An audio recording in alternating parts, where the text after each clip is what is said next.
Well, I'm back. You'll be glad to know.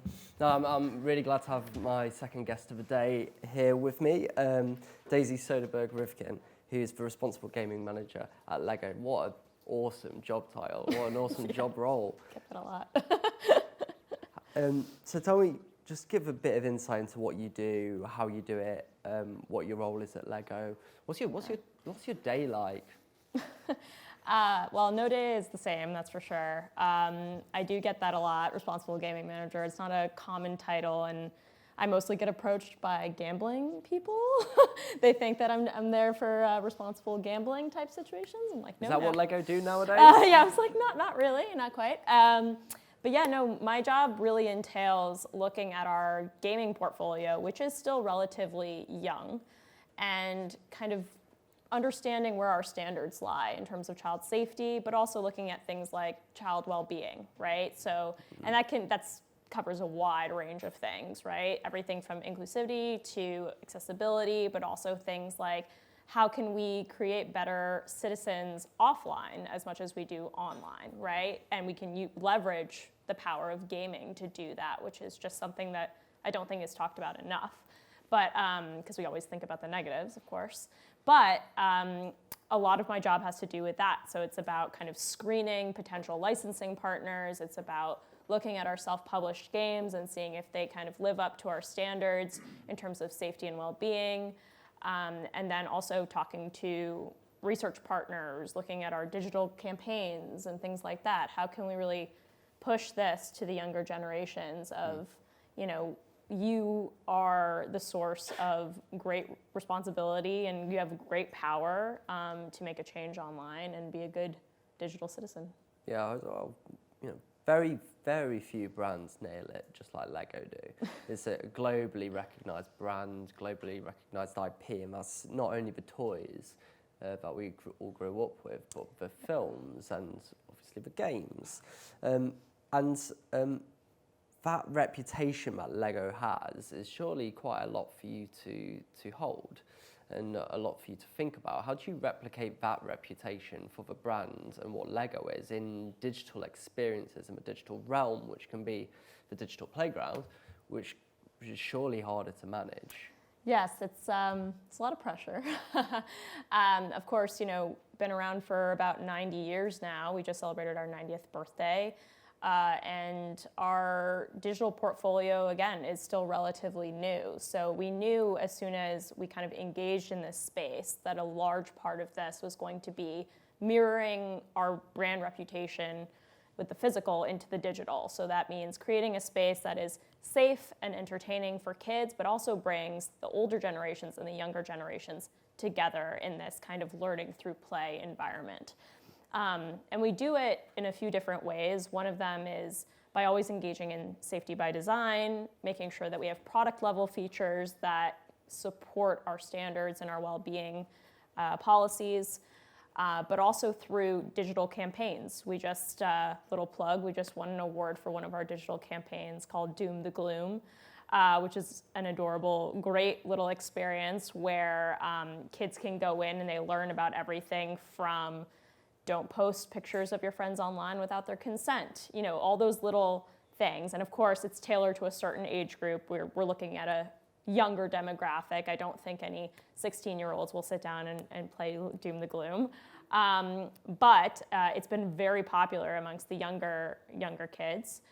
And we also engage in digital campaigns that revolve around talking to your kids offline, because we know that it's very difficult sometimes to approach some of these issue areas with your kids. So we give them kind of prompts and ways that you can build things together physically while talking about online harms and online risks.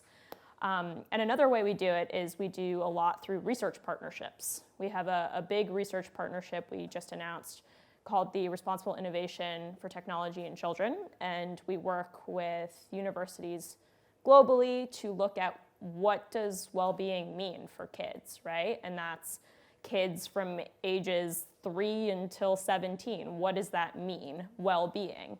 And what makes it unique is we actually ask the kids. And I think that's something that's really missing from a lot of other research, is actually engaging with the kids and meeting them where they are, right? What are your thoughts on what well-being means, and how would you make a difference? And focusing on the empowerment side, which means essentially not just parental controls or not just talking at the kids, but also making them know and understand that they can make a real difference in their online environments. So it's not just academic research that's guiding your decisions. Exactly. But how do you find, surely children and what they're suggesting is quite different than what the academia suggests. 100%. And Yeah. how do you then manage that? Because surely there's different expectations there. There is a true balancing act, right? Because I think, and it's the act between, the guardians and kids, right? Adults and children. And children nowadays also they still love Lego. So that's one thing that we can leverage, is that brand reputation with kids. So they tend to, through our research we've seen, they tend to respond a lot more to, Lego Batman telling them something than, a random digital citizenship class they might have in school, right? As soon as you attach the Lego to it, they start to listen a little bit more, pay more attention. So it's about kind of leveraging that. But I think that, at the end of the day, kids are going to sometimes try to find, they're way smarter than we give them credit for. They're way more technologically savvy than we give them credit for. If they don't find it somewhere, they'll find it somewhere else. So for us, it's not so much about just stopping them. It's more about how do we prepare them, right? Because they are bound to encounter something, not necessarily on a Lego platform, but I mean, they are everywhere. And we are also starting to engage in partnerships with other companies like Epic Games. So these are things that we think about constantly, is about, how do we balance what kids want versus what is good for them, right? Without being, as one kid actually said, and this is a direct quote during our research, we have a character called Captain Safety who kind of gives some ideas, and he goes, "Captain Safety is such a narc." and we just said, yeah, you know what, you might be right. But how do we kind of balance that, right? But it just goes to show that you really need that feedback from them. They're your demographic, right? But you also obviously need their parents to make sure that they feel comfortable pushing them into these spaces. We obviously live in, and this is stuff you're setting yourself, right? I wonder, in this increasingly digital world, and we've certainly seen, Meta's, have their own regulations. Lego obviously have their own regulations, and that brands having their own specific regulations and tools is fantastic. We've seen some examples of that going wrong in the news recently. Tools such as WhatsApp not having the right safety regulations. Can you just tell us a bit more about the tools you're utilising to keep kids safe and how that interplays with the regulation that is there in the market? Yeah, I think that for any platform that has children on it, there is the bare minimum, which comes with being in compliance with a lot of regulations and things like that.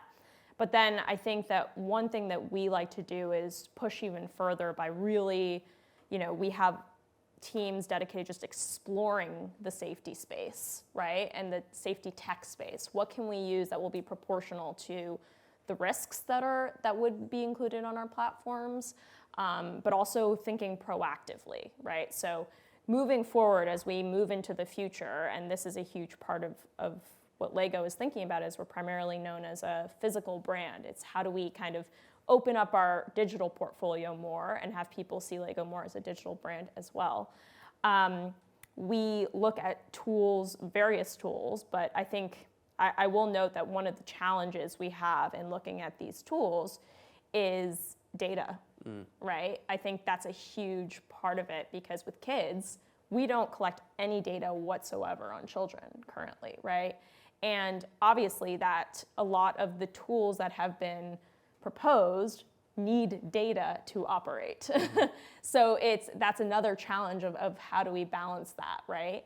But of course, age verification methods, that's going to be the number one that we would want to use, especially as we develop and tailor different experiences for different age groups. Of course, that's a challenge as well because, self-declaration, again, kids are not stupid. They'll say, I am older than 13, even if they're not. But the alternatives are, using biometric data, using IDs, things like that, which again, data.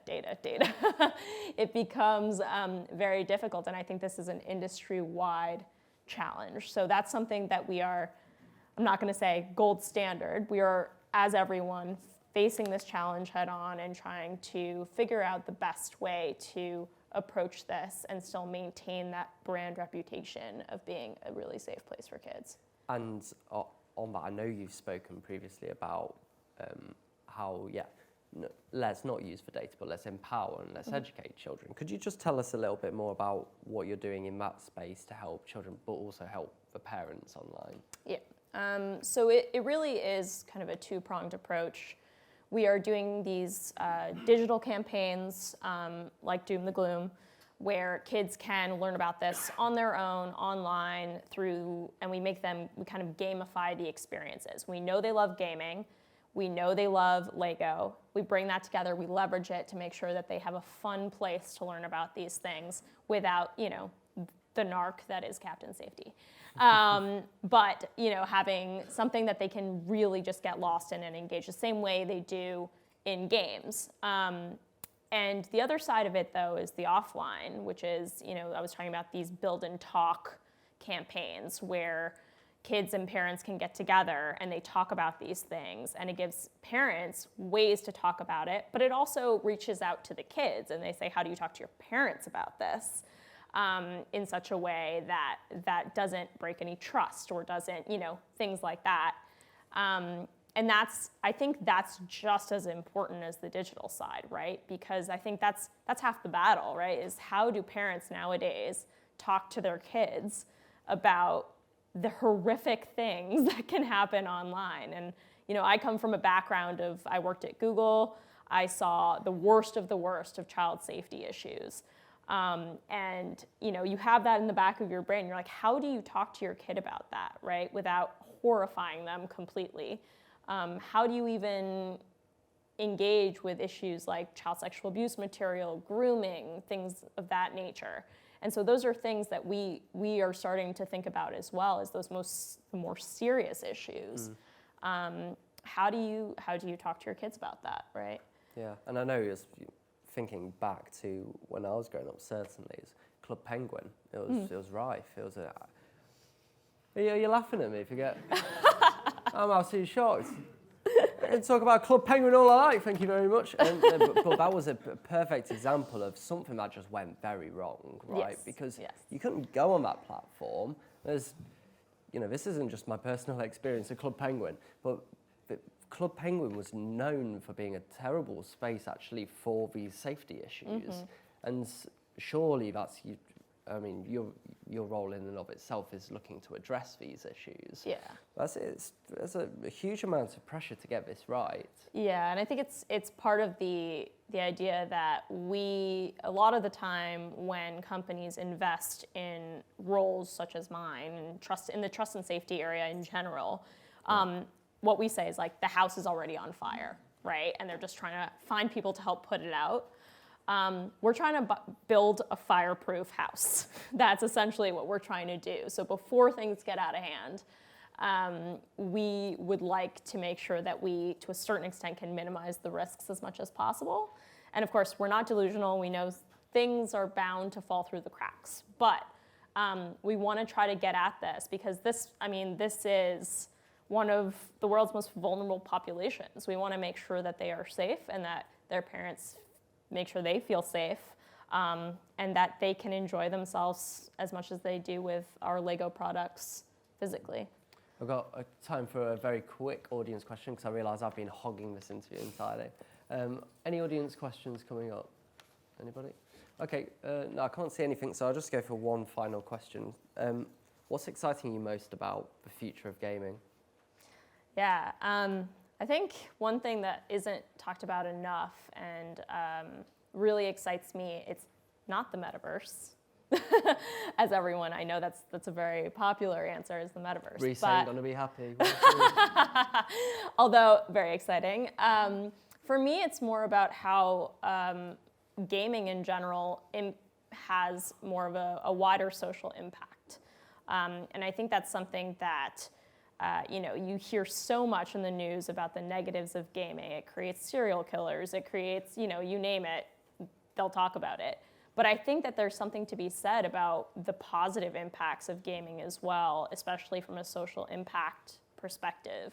And you see a lot of games. One example, which I love, is called Alba. And it's this game made by Us2 Games. And they teach kids about sustainability, about sustainable behavior. And their research found that after that, all of these kids in all these households were just like, I want to go clean up a beach. I want to save the dolphins. I want to do this. I want to do that. And it just all came from a game. And that excites me because as someone, I grew up with a brother. I always played video games. And for me, I didn't have anything like Alba. I mostly had like GoldenEye. But it was, as opposed to first-person shooter games, you have kids learning about sustainability. And there's the possibilities are endless to leverage this platform for the social good. So I think that's most exciting for me. It's been brilliant to chat. Daisy Soderberg, Rivkin, everybody.